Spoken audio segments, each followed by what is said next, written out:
Hello, hello, and welcome to Cheap Seats on 1WSR. This is your Premier League and Fantasy Premier League show, your weekly one that gives you all the news and discussion from the gents around here as to what they think of the hottest topics that are happening in the Premier League. Remember, you can interact with all five of us. Our Twitter handles are there at the bottom of our beautiful mugs.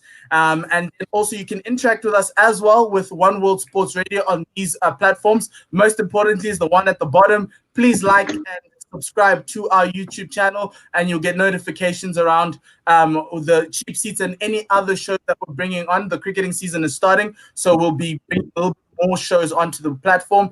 And yeah, so we're live on Facebook, we're live on Twitter, gents. How are you doing? I'll start with Wahid. How's it going there in your echo chamber at times? Not good. I've just noticed in the video that my frames are askew, and I'm like really upset. My OCD is like dying. Your right OCD now. must be going Like, insane. I've just noticed it right now, well, and like to make it better for you, Wahid. Imagine one of them is Maguire and the other one is Luke Shaw. So either way, you're going to support it anyway. You're okay with lopsided stuff in your team. Standard procedure, some would say. Sai, how are you doing? Good, man. Really looking forward to having the Premier League back. I love international football when it's tournament time, but I hate the journey getting there.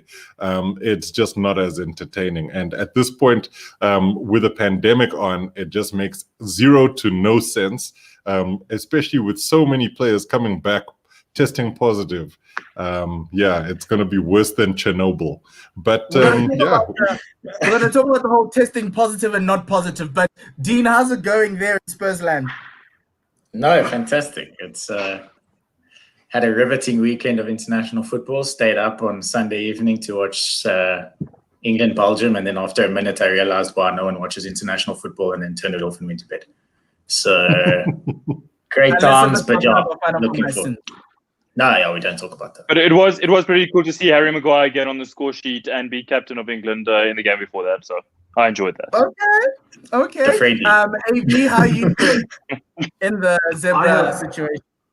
Yeah, I have no time for international football. So I really enjoyed the weekend because there was Masters on. So I think there should be a new rule. Every time there's an international break, there needs to be Masters. No. No. In fact, they're trying to do that. Something else.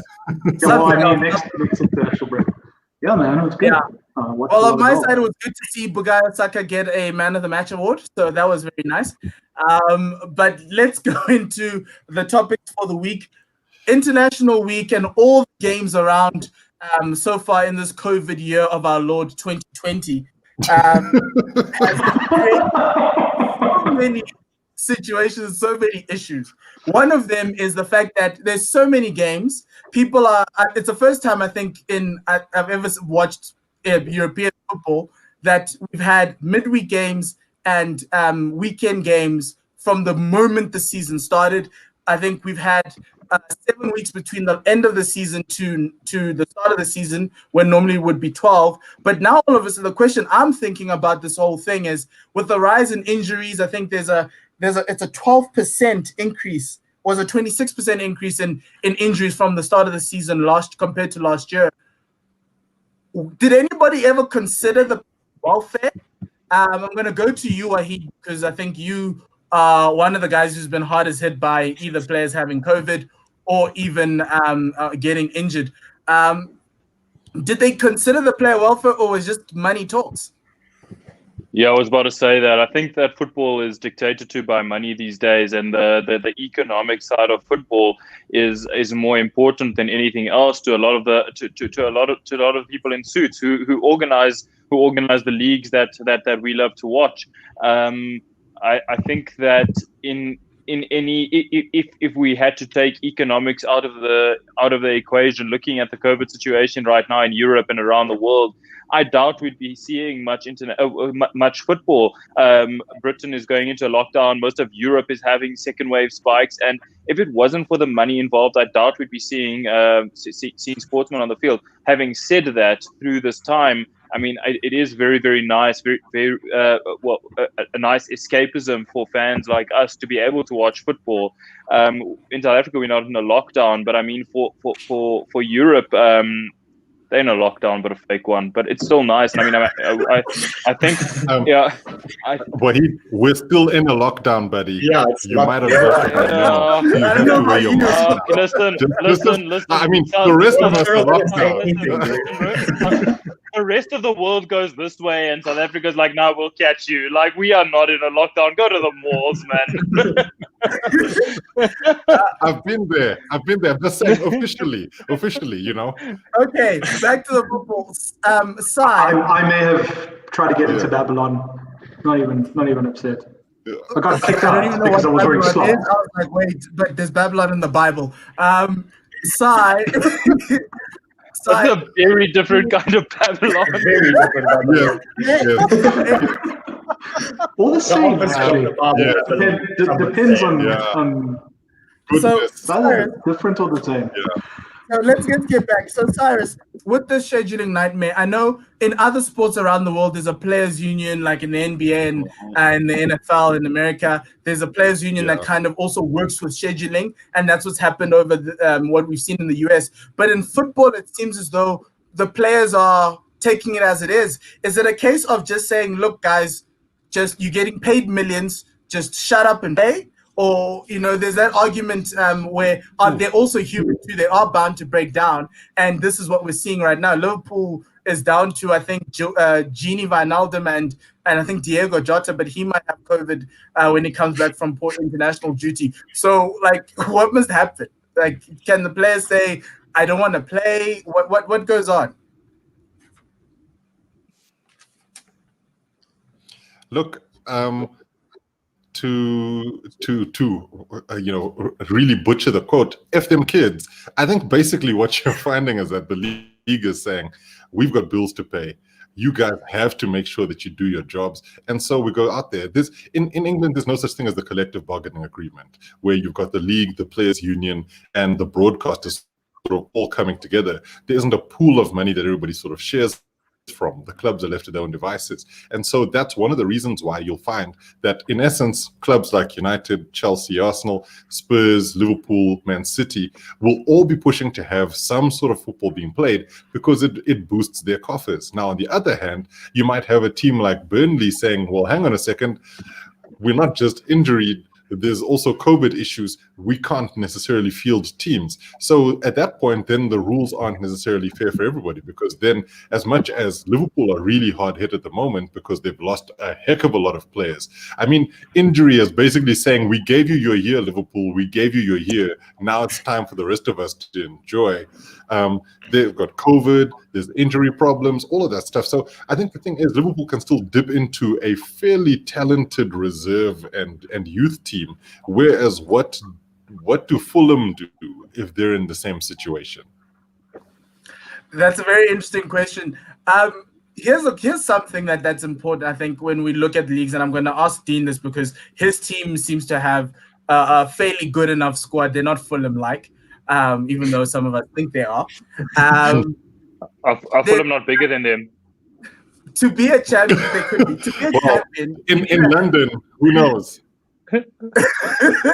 So to be a champion, you need to have ability, which is the talent, and you also need to have availability. Is this the season where, and going to all in Spurs, because last year Spurs seemed to have injuries coming out of the woodwork? Will this be the season where the best medical staff wins you the Premier League? Yeah, well, to be honest, it is actually just Spurs' year. I've been saying it every year since I was born. So it's just our year this year, and it is going to happen. It doesn't matter about medical teams. That's Liverpool's mantra. That's Liverpool's mantra. You better get your own. Like you said, so they had their year last year. It's my year now. But no, that is an interesting point. So, for example, just before I read that Spurs are actually sending a private plane to pick up Son after his South Korea games, so that he doesn't have to quarantine. The team is apparently not under quarantine, so they're just being wary, and our Spurs are going to send a plane there, which I makes me feel hella proud, to be honest, that we're playing to Korea and say, you know what, club I'm very proud. hop on I mean, and let's go. okay. It is a good point, and I definitely think, I mean, as we're all aware, Spurs are sending a Ryanair flight to fetch Son, and Dean is going, yes. It's a private Ryanair flight. Private BVA, actually, not Ryanair. But I, to Dean's point, and I think what's really interesting is that this goes back to the thing I was saying. The haves will make do, the have-nots don't. We're not necessarily saying that Burnley are then going to send their own private jet to go and say, okay, fine, they've lost most of the Chris Woods, Chris Woods, and that's exactly it, Woods, because he's a New Zealander. Yeah. AB, speaking about private jets, Manchester United had this situation with Alex Telles, who had COVID. We thought he didn't have immunity. We thought he had immunity, then somehow he's got it again. And the man hasn't touched the field. He doesn't. He doesn't. News today, he doesn't have COVID. He's traveling with Brazil to Uruguay. Yeah, he's fine. So which doctor? It's doping. It's doping. That's what they're trying to say. It's a classic United move. Classic. And we've spoken about Manchester United's bench and squad management. That also plays into a role. But for the teams who are formerly top six right now, you guys are propping the table up with those broad shoulders. Gargantuan shoulders. Exactly. How important is that to be able to have a squad or another set of 11 quality players who can rotate out, who can play around, and you can manage the injuries as they come along? Obviously, Liverpool's case is an anomaly with like the whole world and their lawyers are injured too.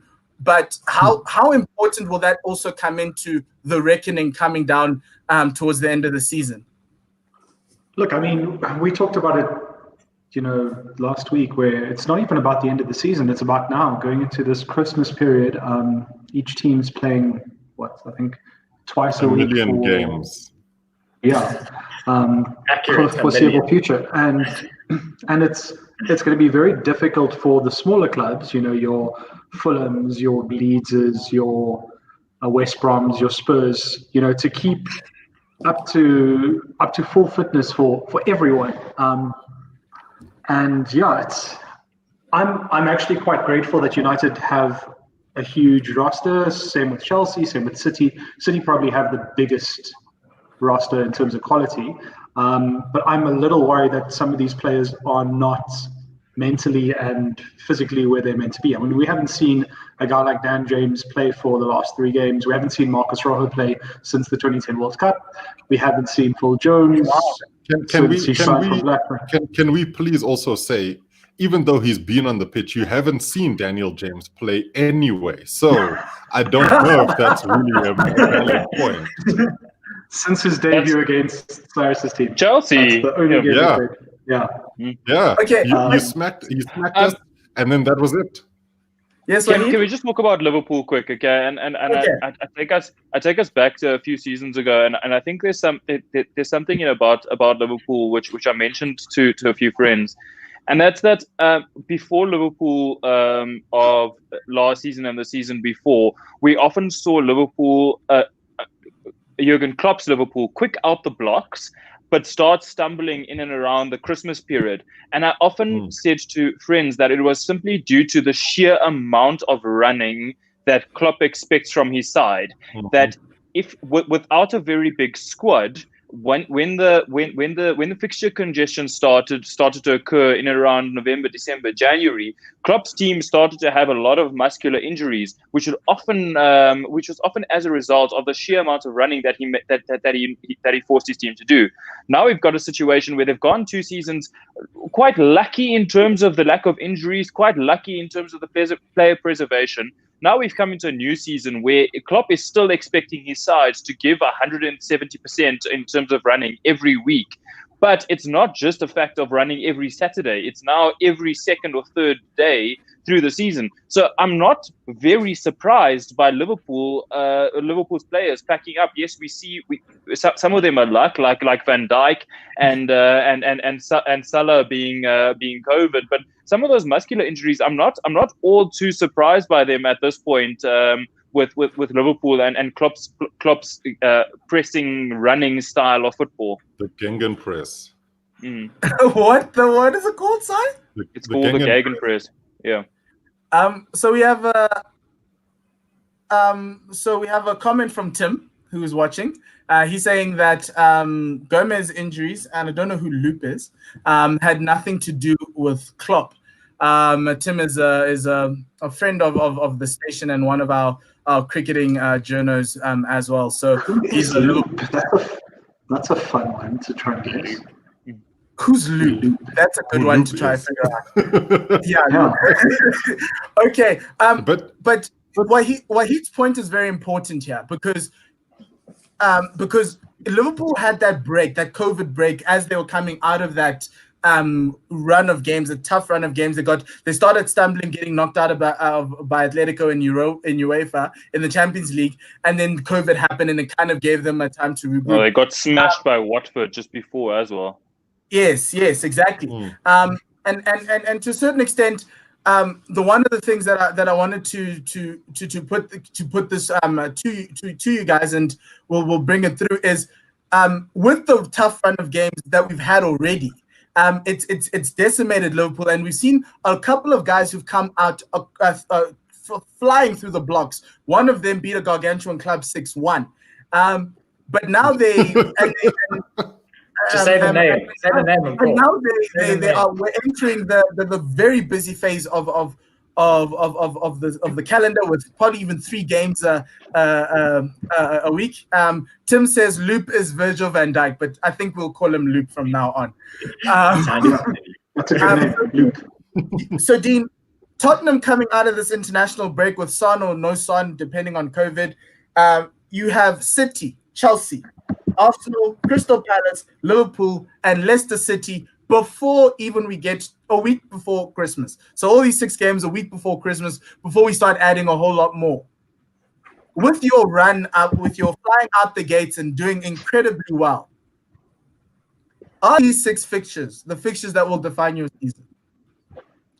And I ask this because you're playing 2 former champions, a cross street or cross town rival, which is always a fun game, and a team in Palace who can cause problems for you, and Leicester City, who are also a former champion. Is this where your football heritage begins? No, it is an interesting point. So of those 6 games, I mean, I only really consider 3 of them big because I don't count Arsenal, Crystal Palace, or Leicester. So in terms of, it's gonna be a hella funny. It's gonna be a hella funny. Yeah, you guys can record it. Don't worry about it. I'll take that on the chin. I'll take it. No, but it's a good point, and I think it will define our season. But to be honest, I think if I was ever going to have a run of 6 games like this, I would want the 6 games to happen now. Playing a team like City, where their defense is kind of at a bit of shambles at the moment, we can probably get in there. You look at Chelsea, that's probably the one I'm more, I don't want to say scared, aware of. Liverpool, I hope their defense injuries stay up until that week of the 16th of December, because honestly, I think our back has to run through their one and only defender remaining. So it is who remains? Point. Who remains?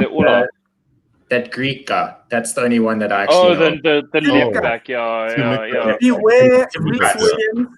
Who's the other guy that they found somewhere who looks like Scandinavian and looks very old? Phillips. I don't know who they played at right back. Oh, it's James Milner. James Milner will play right back, yeah. James Milner's going to have Son in his pocket. I mean, we'll see. But it's not going to happen. But yeah, look, it's going to be an interesting run of games. It's definitely, I mean, we did see Spurs slow down, which I have to admit over the last 2 games with that 3 games, Burnley, Brighton, and West Brom. But I think giving the international break now, hopefully guys are kind of, as much as our players are playing international football, I think it did come at the right time. Going into City, we're playing at home. If we get a good result there, I think that sort of sets the tone. Then people become more wary of Spurs, and I think that'll then lead us better into this tough fixtures. Dean, let's just remember that at the end of all of this, yes, we all are aware Spurs can do things. United clearly know this, but we also know that often happens at the beginning of a season, potentially at the middle of the season, but come the end of the season is where things always fall apart. And I think that's where, like you said, it's important to have this run of games now, particularly for Spurs, but you don't want to lose track on what's happening up top. And I think that when we look at the table at the moment, we know that things are going to change up. Obviously, Liverpool being fairly highly placed is quite good, but it's going to sort of all even itself out. I just want to say, though, that if you get a result against City, that lays down a massive marker, marker.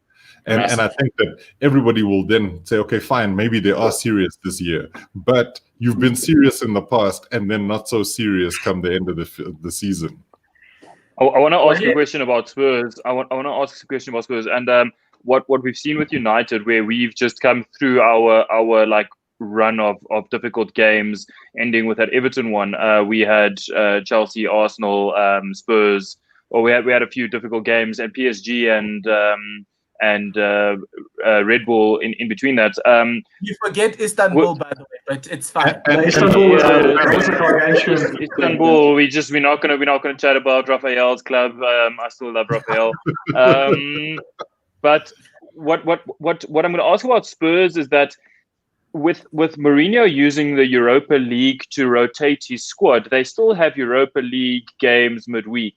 Is that not creating like a choppy situation where they can't really create any form of momentum? So when you have these run of games, what you really want to do is you want to hit them from the get-go, and then try and get a bit of momentum, get a bit of siege mentality to carry you through the run of games. What's going to start happening is that they might have like a great result against City, and then rotate in the Europa League, maybe lose or draw that game, and then the momentum's lost within the squad. Then have to re-go on the weekend for the next one. Is that not something that they have to consider when they're completely rotating in the midweek games?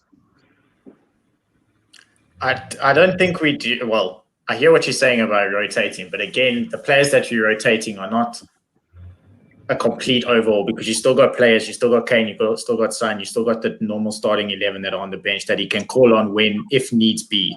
So you've got Bale that is going to play Europa League. Mourinho said that over and over again. The one thing I will say is that we all know sitting here how serious Mourinho is taking that Europa League. He's done it at United. He's done it wherever he's been. When he's in Europa League, he normally ends up winning it. He's told us, well, he's told the club he's taking it as a serious competition. So as much as he may not be putting out his starting 11 in Europa League, I do feel that he will play a strong enough team to play that team on the day. He's not going to put out a starting 11 that he knows he's going to maybe draw or lose. He's going to put out a starting 11 that will win. And if that's not happening, he pulls on Kane, he pulls on Son, finishes the game. It didn't happen a couple of weeks ago where he brought on 5 subs at halftime. Granted, that's football. It didn't happen, right? But I do think, I genuinely do think that it's an exciting time, obviously, for us just to see what he's going to do. But to be in all honesty, I back Mourinho, and if he ever needs a spare liver, I'll donate mine. Where's that Portuguese or Jetson Fernandez? Where's that kid? Yeah. Oh yes. So I thought about it the other day. Like, I haven't seen him this season. Yeah, word on the street is that we cancelling his loan. He's going back to Benfica in January. Just hasn't worked out. There may be reasons aren't aware of, but yeah, that's basically what it's looking like.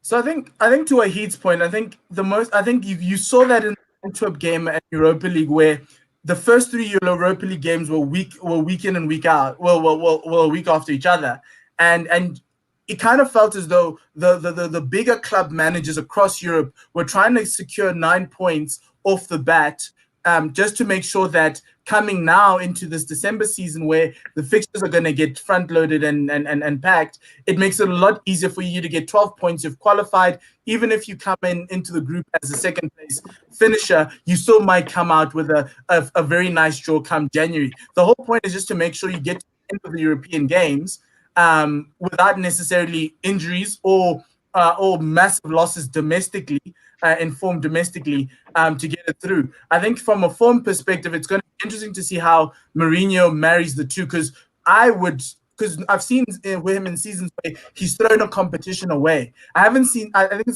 I don't know when the last time Spurs has been in 3 tournaments right now, at this point of the year, and I'm assuming the Carabao Cup, they'd be out by now, but you've got the quarterfinal against in December.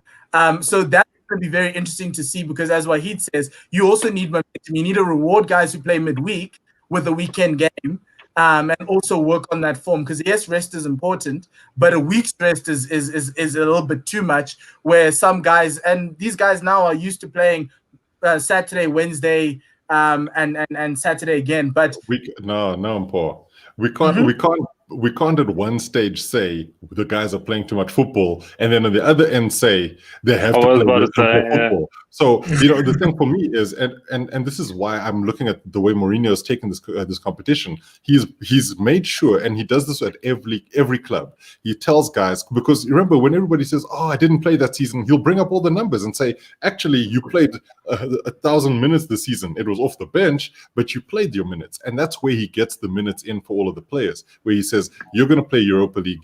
That's your competition. You'll play Carabao. That's your competition," and then there'll be some cross-pollination. The key thing to remember with the way Mourinho looks at it is he wants to win everything. He also understands certain things won't have the number one priority, but especially at a club like Spurs, winning a trophy means a hell of a lot more than it does to some of the other clubs here, because they haven't done it in that long a time. And I don't think that's a dig. I think that's the truth, right, Dean? I think it was 12 years. That's where master man management comes in, because Mourinho is one of those. And I remember Sir Alex used to do something along those lines, where you wouldn't see Darren Fletcher for 3 weeks, and you think, where is this guy? But in the back room, what he said to Darren Fletcher is, the Chelsea game is yours. You and Giggs are going to start in midfield, and you're going to run them ragged. And then they come out against Chelsea and do that. They've been mentally preparing for 3 weeks for a specific game, and so Alex had them geared up for that. So that's where the man management comes in, and I think that Mourinho is one of the best ever with his man management style. Yeah. I had a dig about Donny van der Beek being master man managed for a game in the future. In 2021. The 2021 season is yours, Donny. The 2021 is yours. But you laugh. But Sir Alex actually used to say that about Michael Carrick. At the first 6, 7, 8 games, you wouldn't see much of Michael Carrick, and when the media used to ask him, he'd be like, "Nah, Michael Carrick starts the season really badly, but comes into his own." By November, December, you saw Michael Carrick starting week in, week out, Wednesday, Saturday. And then by the end of the season, he played the most games at the club. Let's also not con ourselves here.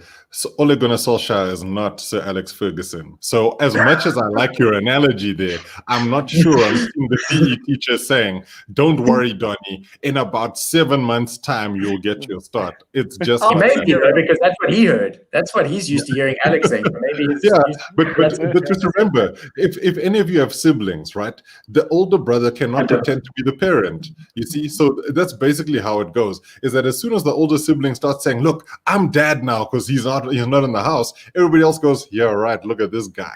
So the whole thing is, you have to take a Solskjaer seriously. And if he's then saying, "Listen, guys, this worked with Sir Alex," they're going to say, "Yeah, he's about 1,000,000 years old now. It's not working with us." Okay, guys. So we'll get into the Ole jokes as we go into our FPL section of the show right now. So from a fantasy perspective, COVID's now and nightmares for everyone. I think I'm sleeping, trying to figure out if I'm going to wake up tomorrow and half my team's got COVID. But let's start with this, AB. What's the best time right now in this COVID world to make transfers? What is the best time? There's no best time at all. Zero best time. The best time actually is when you feel it inside you, in your gut. You're like, you know what? You are like a reverse estate agent. And an estate agent always says it's a good time to buy or it's a good time to sell. It's never, the thing is, if you don't have your spine of your team sorted, if you don't have your, I want to say, your 12, 13 players who you know are going to start every week and who you're just going to rotate here and there just because they might play each other or whatever the case, you need to play your wild card immediately, get those guys into your team if you don't have them. But like right now, like let's say Salah has COVID, okay, cool, fine. That's about what, 40, 50% of people, because I think Son is like more than half. But let's say Son has COVID, whatever, you know, you're not going to go and sell Mohamed Salah because it's 2 weeks out. And, you know, they're going to come up with another story that they've got a negative test, you know, tomorrow, and he's fine. He can go and train again because I think clubs are going to go down that route. So maybe don't panic sell because COVID isn't a, you know, knee injury. Just put him on the bench. Put in like a random spare midfielder who may or may not. This is only if it's confirmed on the Friday or the day before. Who may or may not be Daniel Podence for everybody on this show. Exactly. Daniel Podence is your man. He has gone into my team. But yeah. But also like, don't panic. You know, guys, we'll be okay. But here's the problem. I'm putting Salah on the bench and I'm replacing him with a 5.5 midfielder. In my case, it would be John McGinn from Aston Villa. Played well against Arsenal. Didn't get the points he wanted to. But for me, that feels like I've lost out on my game week. Who do I replace him with, D? Like if I find out if somehow on Friday or Saturday morning Liverpool says Salah's not playing, he's stuck with COVID. Who do I replace him with? Because he'll be out for 2 weeks. Jurgen Klopp. Replace him with Jurgen Klopp. That's who's going to play, right? No, I mean, to be honest, I was also looking at it because, like AB said, everyone's got Salah in their team, right? No, not me. Okay, that's why Cyrus is so low. He's above me. So. But if everybody's above you. You're basically the Manchester United of our FPL league. Yeah, formerly gargantuan. But yeah, if you had to replace Salah, I mean, the only person which kind of makes sense, and people are touting him now in the FPL, would be De Bruyne, to bring in De Bruyne. He's playing Spurs though, so kind of, you know, they're probably going to run out. Yeah, well, okay. Put him in, actually. That's points for Jam. Okay. Kevin. Hey, there's your answer. We'll just go.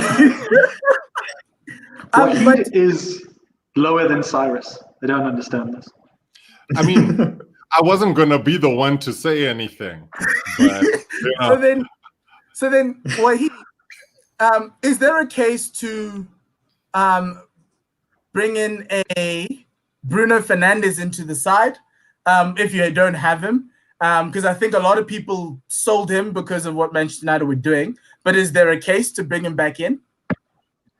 So look, I think in the first episode, I did say that Fantasy Premier League needs to be a squad game where if you're looking at a player being out for 1 or 2 weeks, you can't go start selling your players. The economics of it makes no sense at the moment. You're selling Salah at 12.2. I actually had a look at it today. Your sell price on Salah. Your sell price on Salah is 12. Oh, your sell price on Salah is 12.3. Oh, I don't know. I looked at it earlier. Your sell price is 12.2, but your buy price is 12.4.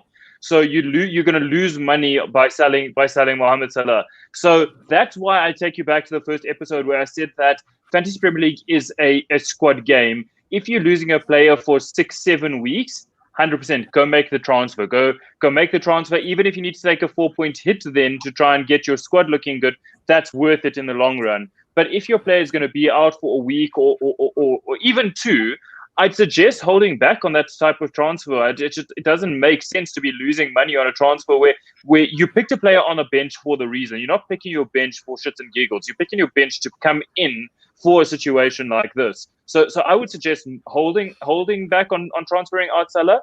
If you are absolutely convinced that you need to sell him, my pick would be Raheem Sterling, simply because of the differential nature of him. He's only owned by 5.5% of owners or something along those lines. There's a reason. Yes, there is a reason. There is a reason, but City's run of games, they've got like 13 easy games coming up.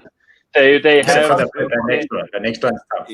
The next one's really that's like part of the easy games. They've got like 13 small. They've got like 13 small clubs to play. So like including Manchester United as well. So so like so yes, De Bruyne is a good pick, but I think he's owned by quite a few managers. From a differential perspective, if you were going to get rid of Salah, I would be looking at Sterling. I get to that what Cyrus is saying, but I think that we may see a different City in the coming weeks. I don't think they'll be as free scoring as they were previously under Guardiola. I think they might start using a more pragmatic approach to their football, but I think we'll start seeing an upturn in City form. Hopefully, I've touched the money. Hopefully, they play like absolute sauce all. Like the reason I say don't go anywhere near Raheem Sterling is because I went near Raheem Sterling. It hurt so much. And I get your point here, because in essence, what you want to do is look at it in terms of the differential, and also how things will work out, especially when you look at City's run. The problem here is twofold, because in essence, what you want is to have good players already. You don't want to try and find the money to make these big signings in the first place. But the other thing being that you have to look at the fixture list and see exactly where you'll find the value in that. I do think that everything is a bit of a gamble these days, because COVID can strike at any moment. Injuries can strike at any moment. So whoever you put in might not necessarily be one of those players that you have the entire season. I look at somebody like Trent Alexander-Arnold, and I just keep thinking, why you not Robertson this season? And I stuck by him. I stuck by Trent. I was like, no, this will be the game. Trent, finally we'll see you come to the party. And literally, he has not pitched up to any of the functions. He brought no booze, no food. He's just been useless. And so I keep thinking, okay, so maybe now's the time to change. He's not even the guest of honor. He snuck in somehow, and but he grabbed the microphone and he's giving a speech. So I think the thing for me, yeah, he is. I'm gonna let you finish, but I do think, though, the key thing for me in all of this is always obviously trying to find the best player who will play. So even if let's say you sell a Salah for 12, right, but you've got a Havertz for 8, and Havertz is having a heck of a game weeks, surely that's a better move than just sticking him on the bench and hoping for the best. Yeah, I think AB. What do you think? I mean, as AB leads the pack, maybe we should listen. Yeah, yes, that's why I'm asking you. So I mean, like, I think it's going to be a very interesting week. No, well, not week. I'd say 1, 2, 3, 4, 5, 7 weeks. So interesting month, basically till Christmas, for a club like Aston Villa. They've performed really well. They've exceeded expectations. Jack Grealish is on another planet right now. If they 7.5, 7.5, by the way, was 7.6. God, let me see. 7.5. He's owned by a lot of owners, but that's fine. I mean the point. So yeah, I would look at a Jack Grealish. Well, I mean, I am looking at a Jack Grealish. I've got a Jack Grealish. He's great. Is he your bargain buy of the period? No. My bargain buy of the period is still Matt Targett. I said that before. I'm saying it again. Matt Targett at 4.5 mil. He's not Trent Alexander-Arnold, but my word, last week he was phenomenal. He got like a clean sheet, an assist. He got bonuses. So yeah, Matt Targett is the man, because Jack Grealish is all flash, but Matt Targett's down there bombing on the flank. Was he not on your bench, baby? No, because Mankilo was on my bench, and he needs to go. Because I saw you have Target in your club, and I was like, wait, hold up, guys. Wait, who do you have on your bench? Mankilo? Matt Target. Javier Mankilo. From Newcastle? Yeah. But why? Wow. He played the other day. Wait. Why are you asking? As we all look up to our heralded leader, we should just be saying, that's why. We shouldn't be going, but why? Like we know any better. We should be like, maybe that's the trick. So last week, my bench got, I think, 20 points. I had Martinez, I had Kyle Walker-Peters, who got 9 points, and I also had John McGinn on my bench. So it's an 11 issue. It's a me picking an 11 issue. But okay, so Dean, what's your bargain buy, your bargain player, the guy you think it has a lot of value? So I think we've spoken about it enough times. I think in terms of bargain players from the past, I think Patrick Bamford is obviously the best bargain striker you could get by far. He's obviously increasing in price massively now.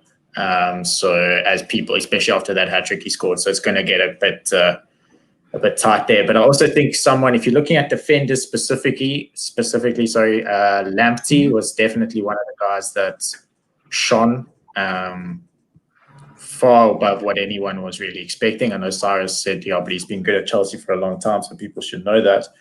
But interestingly enough, if you're looking at someone, and just talking defenders now specifically, if you're looking at someone, so AB touched on Aston Villa, but Kufal from West Ham is also looking 4.5 for him, running up that West Ham flank. They play Sheffield this weekend, which we all know how Sheffield's doing. That could be if you're in the market for that, could be someone to have a look at, as well as perhaps Cresswell. He's slightly more expensive at 5 or 5.1, I think. There's a Masuaku there as well, who say that back. Those West Ham guys. And Cresswell comes into the 10-year-old. Masuaku's got points for you, but it is a David Moyes team, and why he doesn't like David Moyes teams. But he also thought Lallana was a good player. So.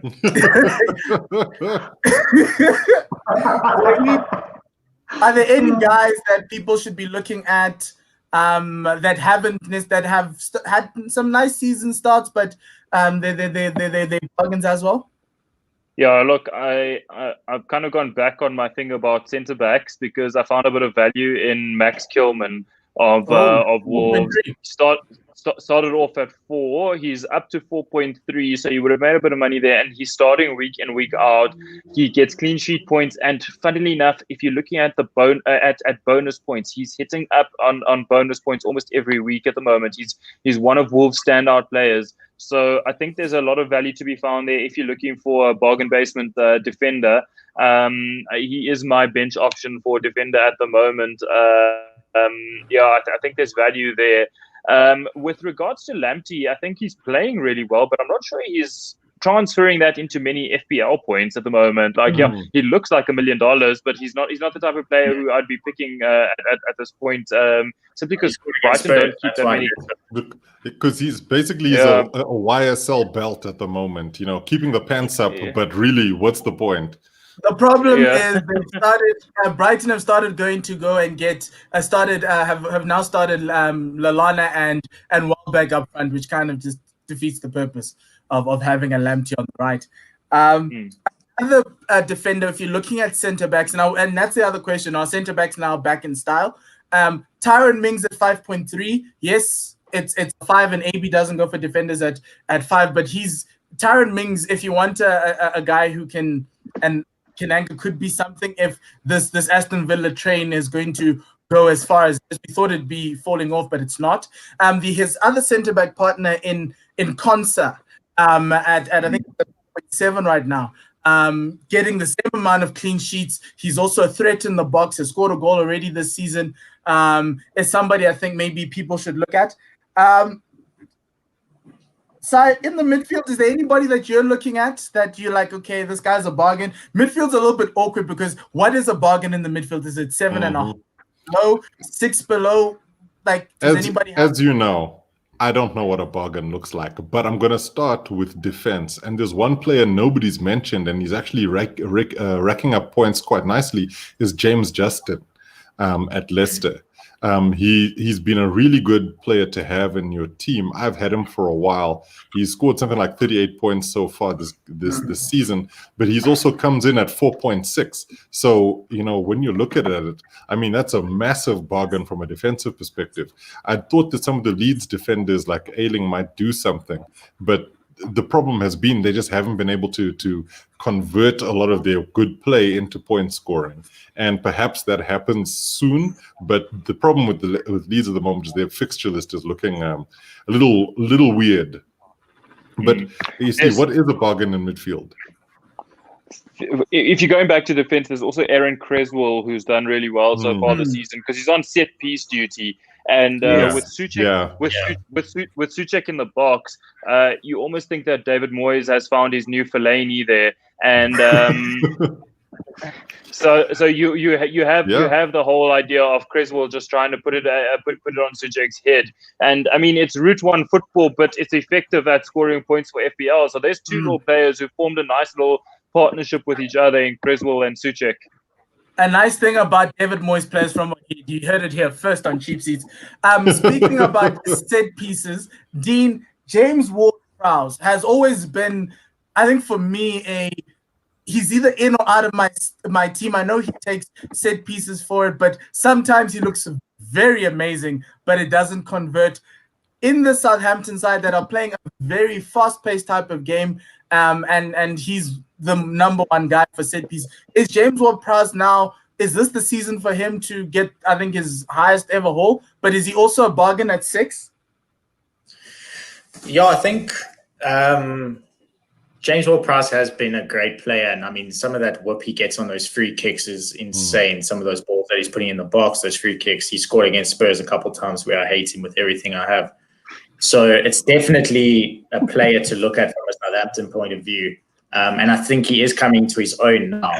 The one thing which I can actually also mention, just from a Southampton point of view on there, is if you're looking at their strikers now, so Ings is out for approximately now 4 weeks still. So Shea Adams is going to be playing.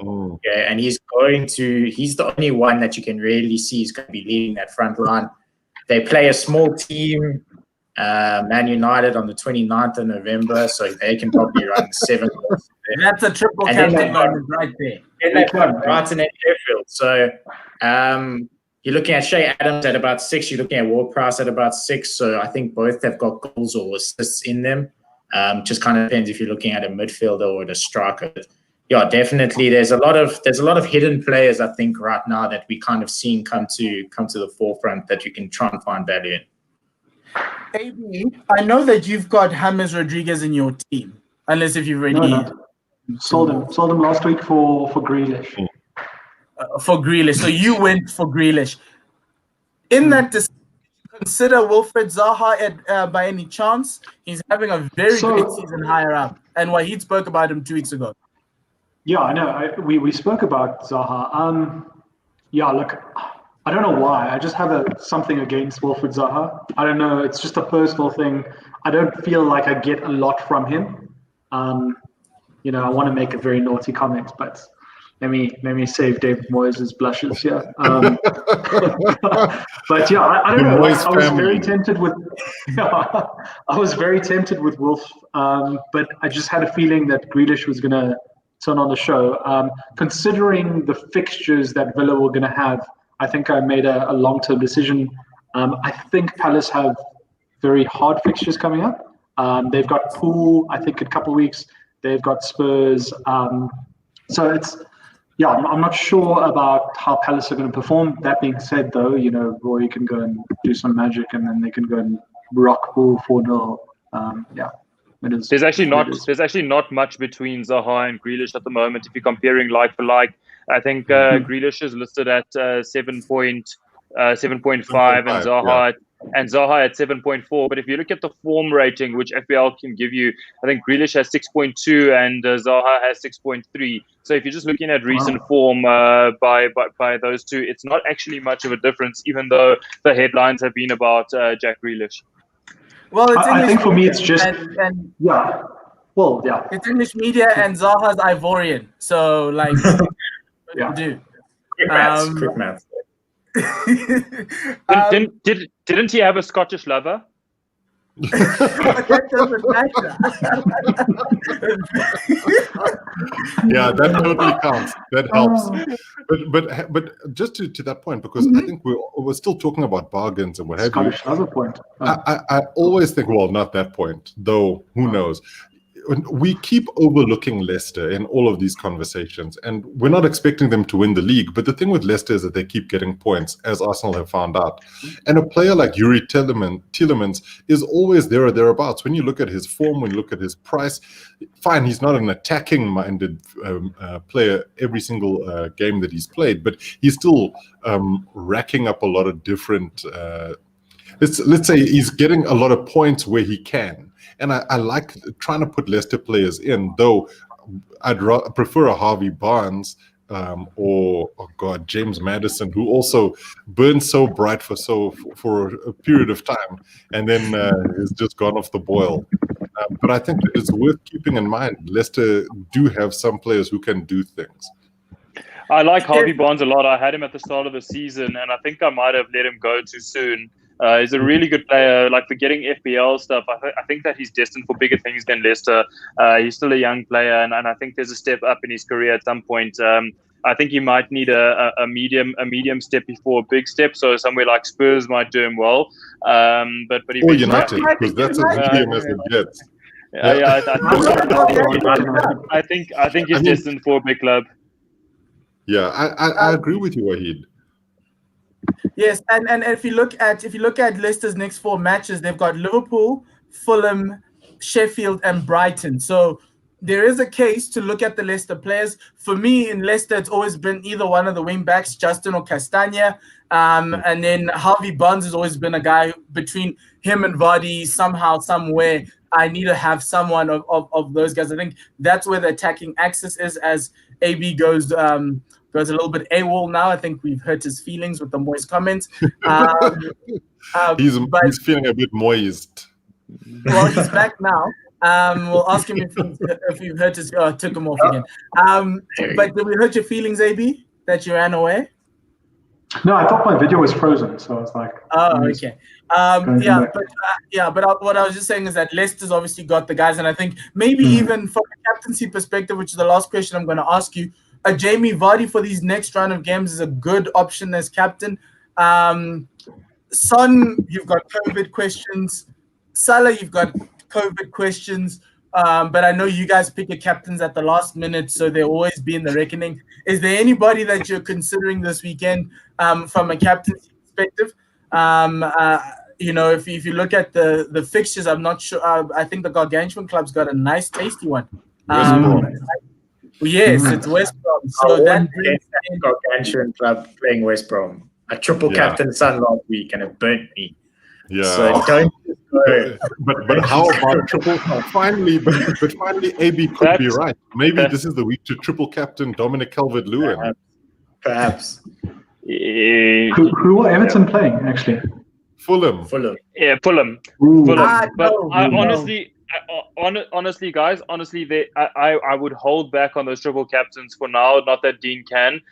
City, United, Aston Villa will have a double game week at some point, and I would reserve it for that. If you have Bruno Fernandes scoring like 6 penalties in a game week, I mean that's a sure in for your triple captain. Yeah, you talk as if you've got insider information there, Wahid, and so I'm going to wait as well. If you know something about game week 17, it could be a double game week for. I think game week 17 could be the catch-up game week for City, United, and Aston Villa. So that's probably the time to use it on a Ollie Watkins if he's going to score as much as he can, or maybe a Bruno Fernandes for all the penalties. Do you guys have any final thoughts for this thing? Any nuggets of advice for me, who's at the bottom trying to hustle his way out slowly but surely? Let me ask Cyrus. Captains, yeah. Hakim this weekend. Yes. Yeah. Look, if there's one thing that's generally been true with Chelsea, we struggle against Newcastle at St. James's Park. It's been like that for years. Maybe when there's a crowd. Yeah, oh, regardless, even if I think if it was just the kit man, things would still go up against us. It just seems to be one of those games where you just don't know what's going to happen. I don't know if they just don't like the Northeast, but it's always a weirdly tricky game for Chelsea, and somehow they might score a few goals towards the tail end. But if you're going to pick a Chelsea player and you're going to captain them, I'd say Ziyech, potentially Werner, because he's on proper hot form at the moment, and I don't see Frank resting him. I think this will be a game that he'll want to play Werner, so he'd be a good option. But Hakim Ziyech is Werner now left wing? Is Pulisic playing left wing? What's the answer here? Still out. Pulisic is still out. Werner's still going to come off the left. Once Pulisic is back, then there's going to be problems in terms of who you pick. But I think what Frank has sort of decided is Werner will be the striker when Pulisic is there, and then once Pulisic is out, Werner just moves to the left flank and then tries to come in. But in essence, it's a tough one because Tammy Abraham has been in fantastic form, both in assisting and also getting some goals. So he's spoiled for choice if you're Frank. But and that's also why I tend not to try and pick too many Chelsea players, especially up front, because I don't know who's going to play. But I do know Hakim Ziyech will play. Okay. Anything from the Ole Gunnar Solskjaer fan club? Yeah. Yeah, well, you can go. Maybe I'm fine. Go.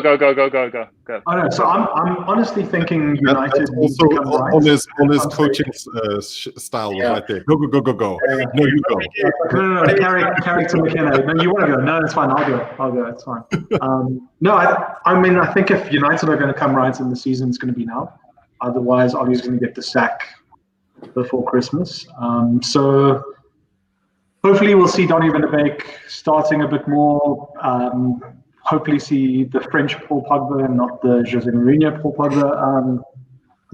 So I think going with a Bruno captain or a Rashford captain or a Martial captain this week could be quite smart if you've got them in your teams. Obviously, don't go and sell Salah to buy Bruno. Don't do that.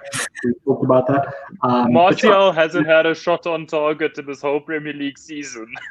Yeah, he's going to score a hat-trick now. But triple captain. You're at the top of our log, so we will take your advice. We'll take it as advice. Sorry? Is this the beginning of the free fall as AB tumbles down after triple captaining Martial? Please, I'm not an insane person. But if you have him, if you've already spent the money, it's like, you got to repurpose it into something. Okay, let's end the show right there. Thank you very much, guys, for joining. And thank you to our wonderful viewers and listeners on the podcast for listening. Do send through your comments on the show. Please remember to interact with us on our Twitter handles and also on these various platforms. Thank you very much, guys. Have a great week. To all our viewers and listeners, have a great footballing week. It's back. I've got Leeds, so I'll be very worried.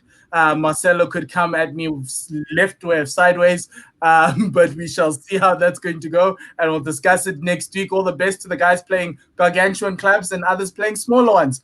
But enjoy the weekend, and we shall see you next week.